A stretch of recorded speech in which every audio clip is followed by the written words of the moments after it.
back by popular demand twice in one day.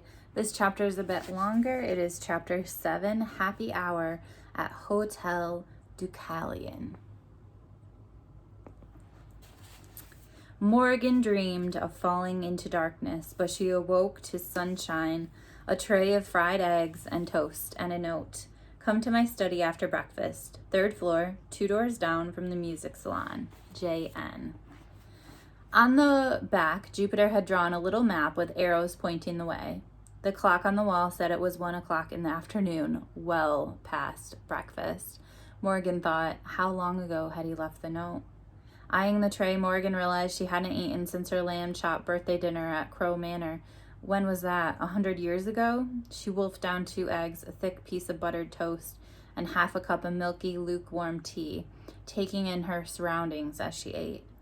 Compared to what she had seen of the hotel with its gilded mirrors and oil paintings, lavish carpets, lush green plants, and crystal chandeliers, her bedroom came as a surprise. It was a room. A perfectly fine room, but a normal room, with a single bed and a wooden chair and a little square window and a tiny bathroom through a door to her left.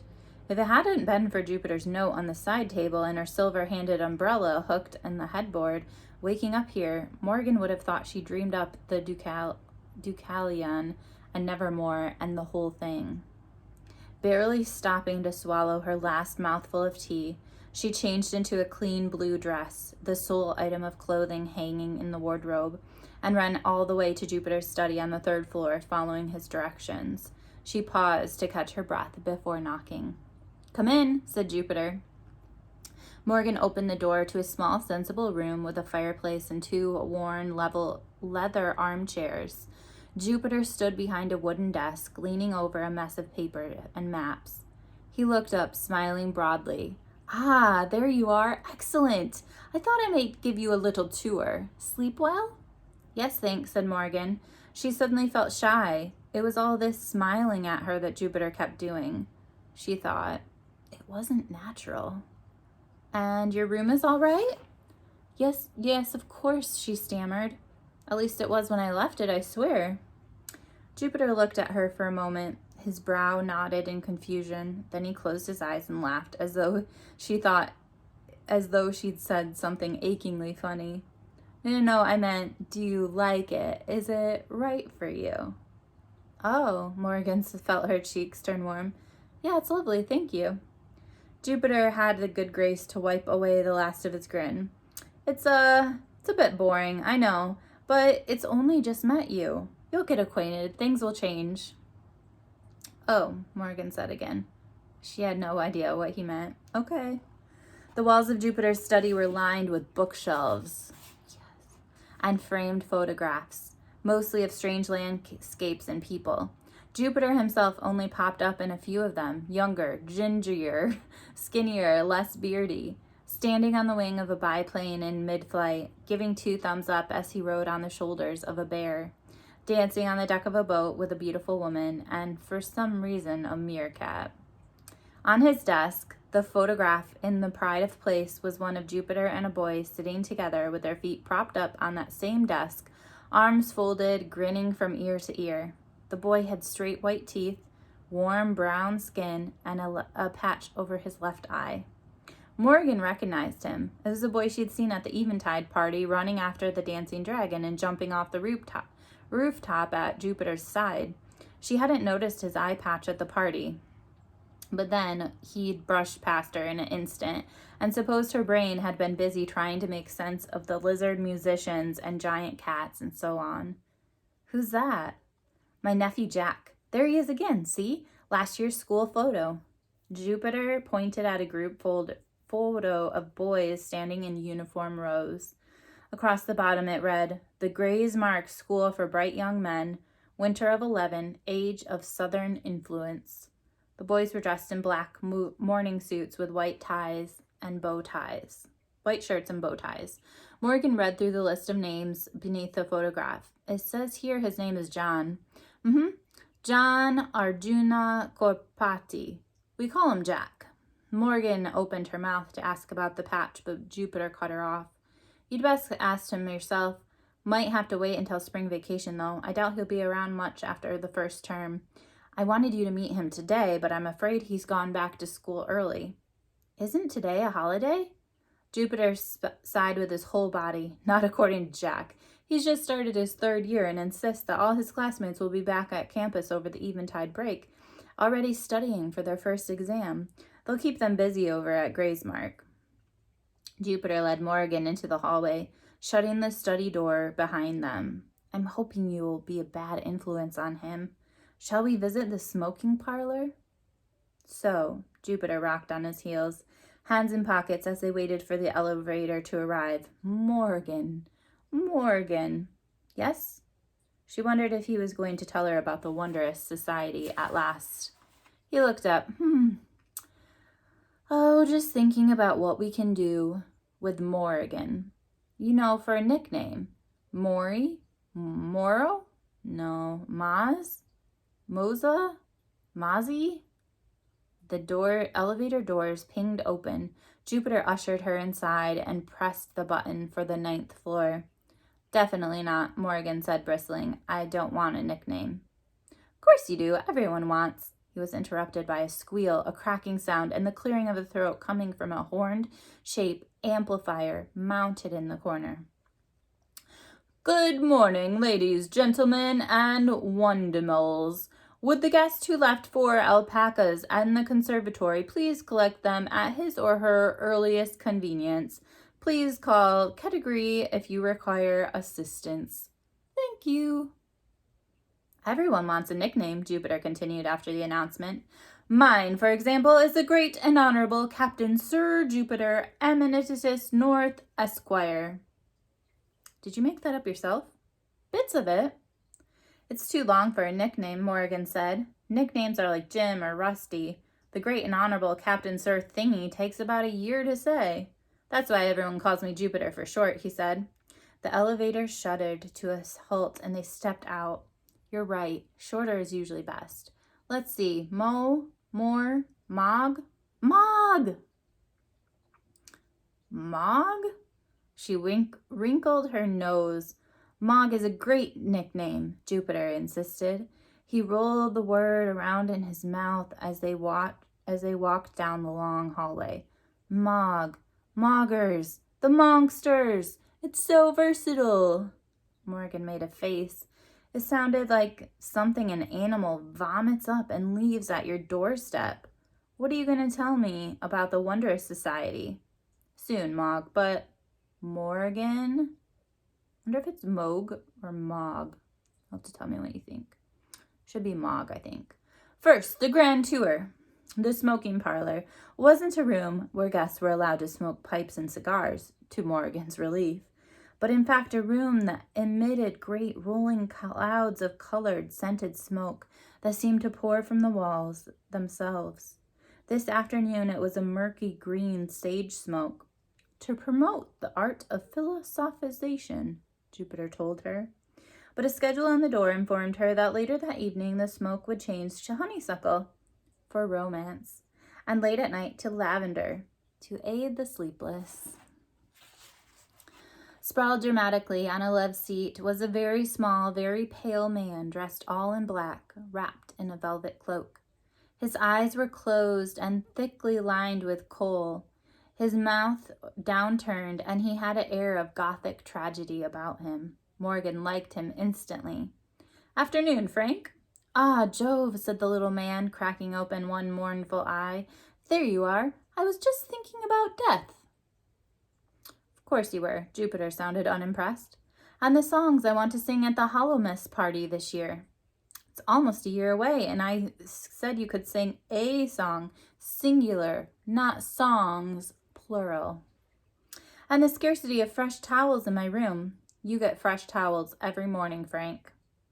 But I want 2 fresh towels every morning, Frank said, with a note of petulance. I need 1 for my hair. Morgan stifled a giggle. Talk to Feenstra about it. Splendid job last night, by the way. Our grandest eventide yet. Jupiter leaned down to whisper to Morgan. Frank's my official party planner, roof raiser in chief, Best in the business, but we mustn't tell him that or he'll look for a job someplace fancier. Frank smirked drowsily. I already know that I'm the best, Jove. I'm still here because there's no place fancier. You're the only hotelier in the Free State who'd never impose a budget on my genius. I do impose a budget on your genius, Frank, but you always ignore it. Speaking of which, who approved the booking of Iguanama? You did. No, I said to book Lizamania, the Iguanama tribute band. They're a quarter of the price. Naturally, they have a quarter of the talent, huffed Frank. And why are you here anyway? Can't you see I'm in recovery? I've brought someone special for you to meet. This, Jupiter clasped a hand on Morgan's shoulder, is Morgan Crow. Frank sat up suddenly, his eyes narrowing at Morgan. Ah, you've brought me a gift, he said. Young blood. This pleases me. He snapped his teeth. Morgan tried not to laugh. She suspected he aimed to terrify, and it seemed sporting to go along with it. No, Frank. Jupiter pinched the bridge of his nose. Honestly, between you and Fen, look, she's not forbidding. No one in the Deucalion is forbidding. We've been over this. Frank closed his eyes and lay back down, looking sullen. Then why bother me? Thought you might like to meet my candidate, that's all. Candidate for what? Said Frank, yawning.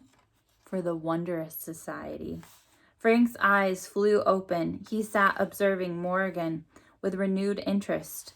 Well, isn't this a curious turn of events? Jupiter North, sworn, lifelong, non-patron, taking a candidate at last. He rubbed his hands together, looking gleeful. Oh, won't people talk? People do love to talk. Morgan looked from Jupiter to Frank and back again. Talk about what?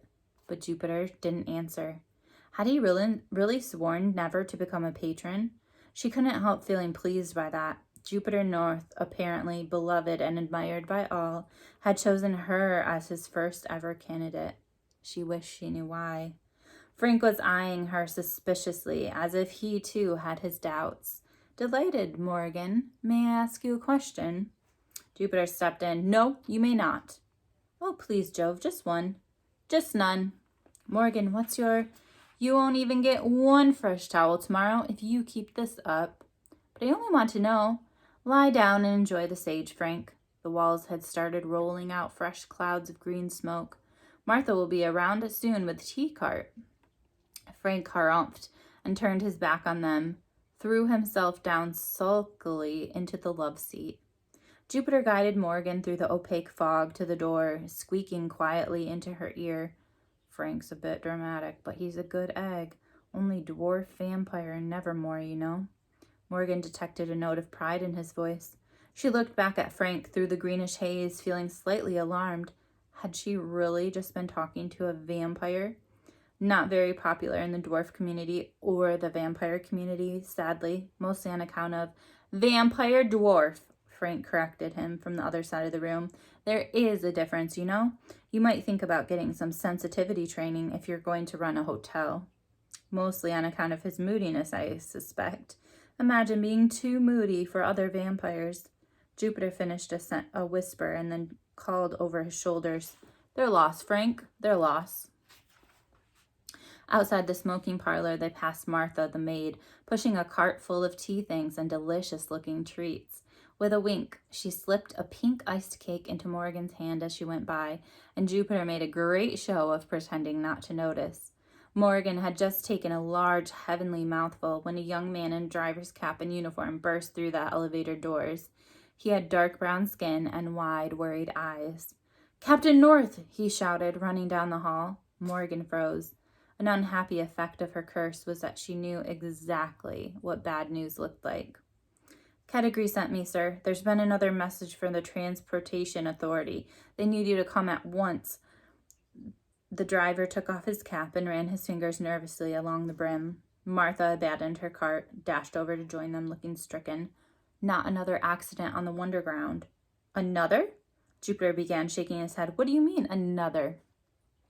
It was in the news this morning, Martha replied. A train derailed in the bedtime line shortly before dawn and crashed into the side of a tunnel. Where? Demanded Jupiter. somewhere between the Blackstock and Fox Street stations. They said dozens were injured. Martha stood perfectly still, clutching her throat, and added quietly, "No deaths, thank goodness." Morgan felt something twist in her center. Here it was, the catastrophe she'd been waiting for. "Hello, Nevermore," she thought, biting her lip. "Morgan Crow has arrived."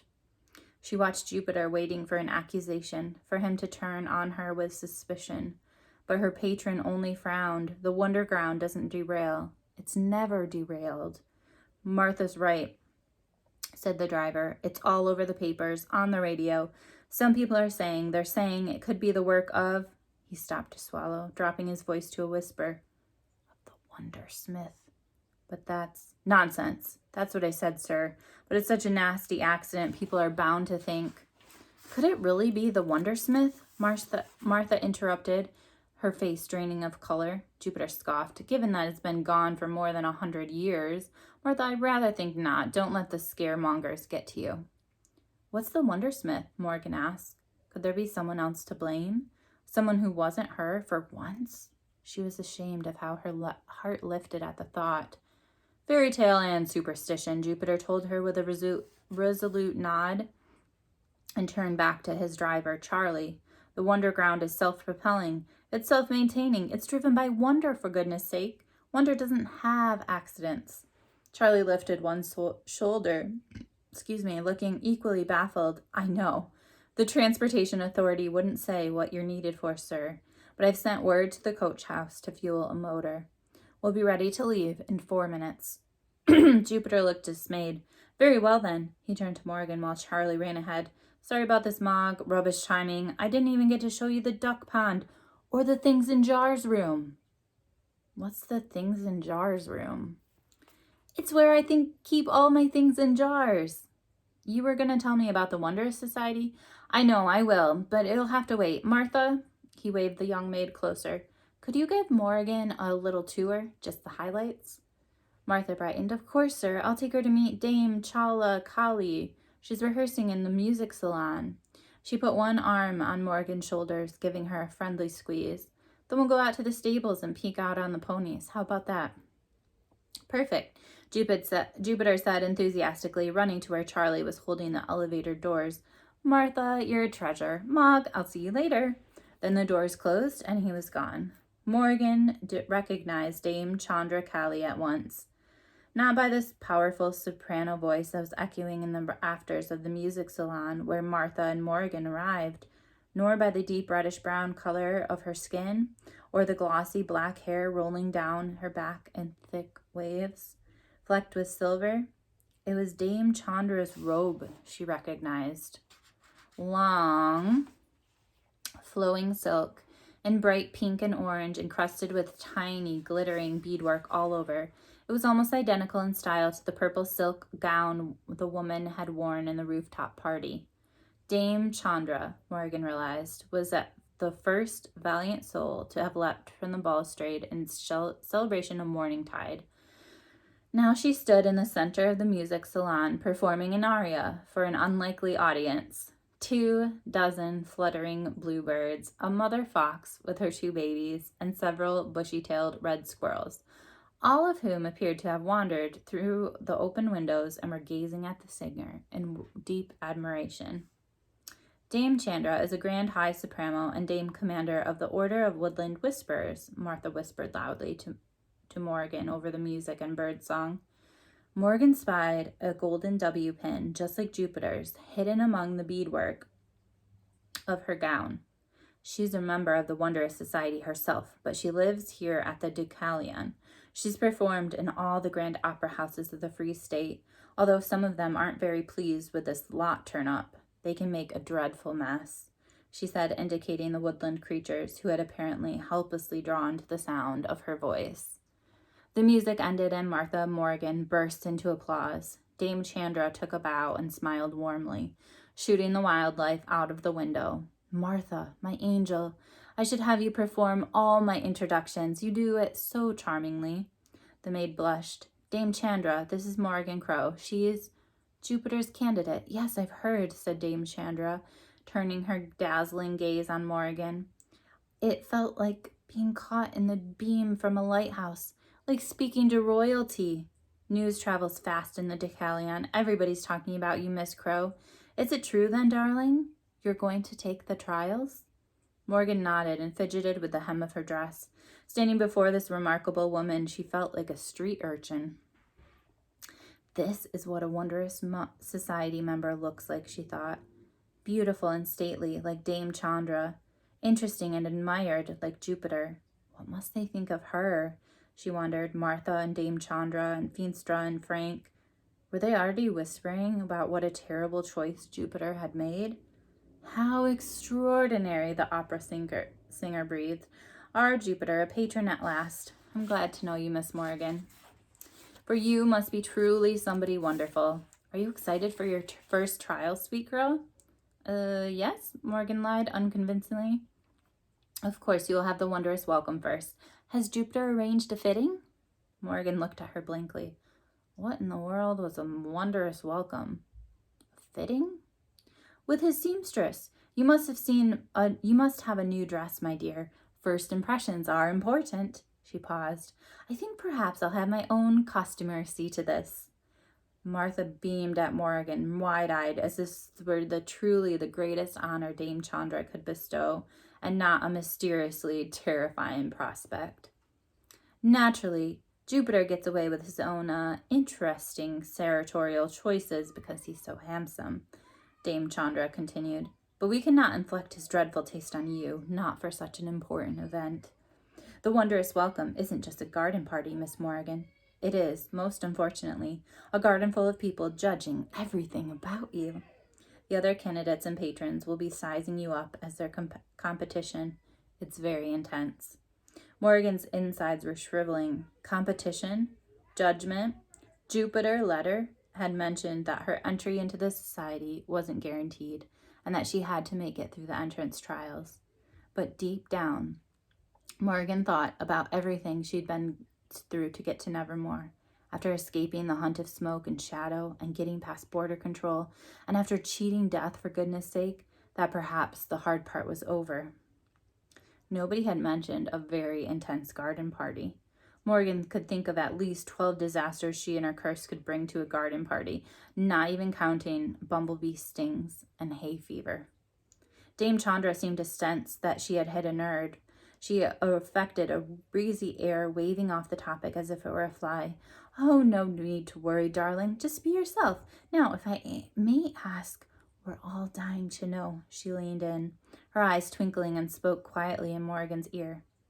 What's your knack? What marvelous talent do you possess? Morgan blinked. My what? Your knack, child. Your clever little skill. Your talent. Morgan didn't know what to say.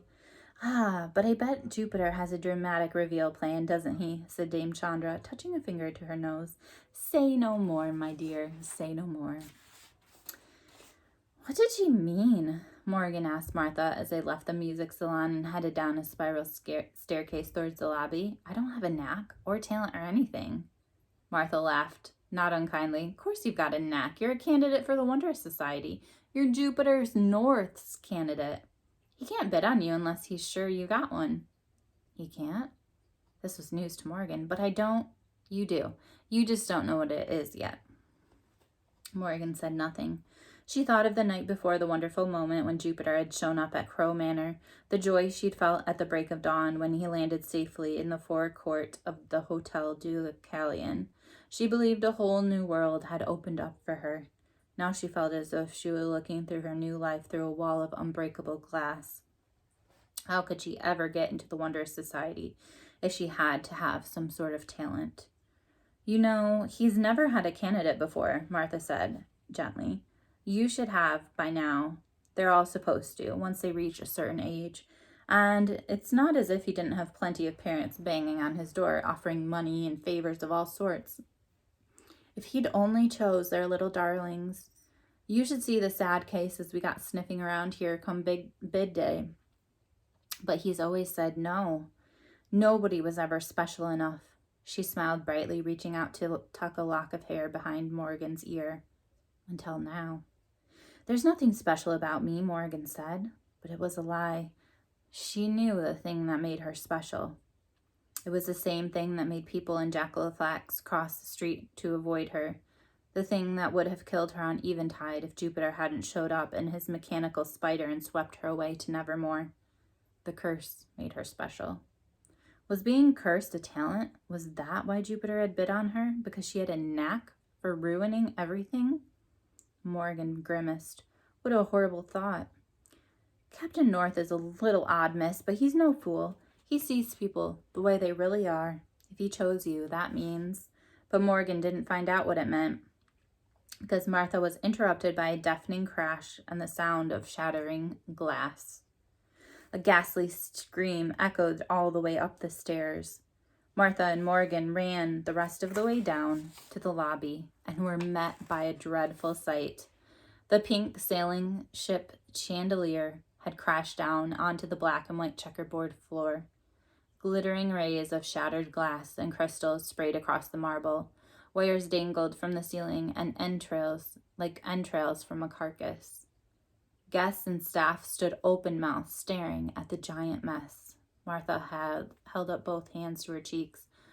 Oh, Captain North will be so upset. That ship's been there forever. It's his favorite thing. How could this happen? I don't understand it, said Kettigree, emerging from the concierge desk. Maintenance only checked the old girl last week. She was fit as a fiddle. And to happen on morning tide of all days, Martha cried. What awful luck. I'd say we've had splendid luck, said Kettigree. A lobby full of people and not a soul hurt. We can't thank our lucky stars enough. But Morgan privately agreed with Martha. It was awful luck, and she ought to know. That was her specialty. Martha gathered up some of the staff and began giving directions for the cleanup, while Kettigree spoke to the guests, smoothly ushering them away from the mess. Ladies and gentlemen, I apologize on behalf of Deucalion for the terrible fright you've suffered, said the concierge. If you'll make your way to the Golden Lantern cocktail bar on the 6th floor, a special happy hour will begin at once. Drinks on the house for the rest of the evening. Enjoy yourselves. A dozen or so guests who'd witnessed the chandelier crash seemed happy to wander upstairs for their free drinks and forget that it had ever happened. But Kettigree, Martha, and the rest of the staff looked as troubled as Morgan felt. She edged around the scene of the disaster. Can I help? Oh, don't you dare trouble yourself, Miss Morgan, said Kettigree, guiding her away. In fact, I think it's best you scuttle upstairs, too, away from all this loose wiring and broken crystal. You don't want to get hurt. Why don't you head up to the smoking parlor? I'll call ahead and have them pop some chamomile smoke to soothe your wee little nerves. You've had a nasty shock. There's a good lass. Off you go. Morgan posed at the landing, looking back to watch Kettigree, Martha, and all the other staff scurry to and fro, sweeping up the remains of the chandelier into sad piles of sparkling rose-colored dust. Nobody glared at her or muttered under their breath about the cursed child being to blame. None of them knew why this awful thing had happened, but Morgan knew why. And she knew why the train had crashed on the Wonderground. The curse had followed her. She survived it, lived through it, then somehow brought it all the way to Nevermore. Smuggled it through border control and given it a nice, cozy home at the Hotel Deucalion. And it was going to ruin everything.